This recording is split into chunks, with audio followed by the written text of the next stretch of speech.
या ऐतिहासिक निर्णयानंतर मला आदित्य ठाकरे आणि त्यांच्या उर्वरित आमदारांना विचारायचं आहे की आता तर तुम्ही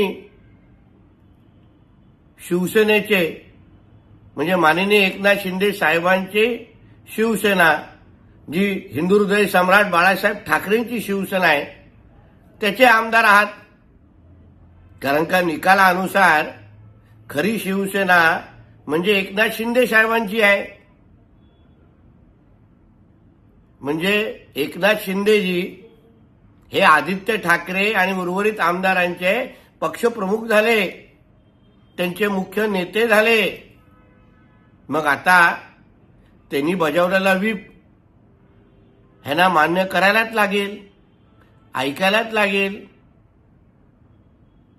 मग आता एकनाथ शिंदेजींना आपला नेता मानावाच लागेल, नाहीतर ही एकनाथ शिंदेजींच्या कृपेने मिळालेली जी आमदारकी आहे त्याच्या समोर पुढे तुम्ही तुमचं नाव लिहिता,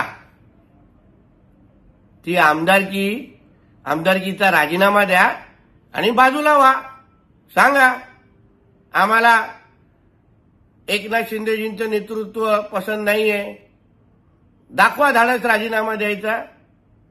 आता बघू की खरा गद्दार कोण, खऱ्या शिवसेनेची गद्दारी करतो कोण.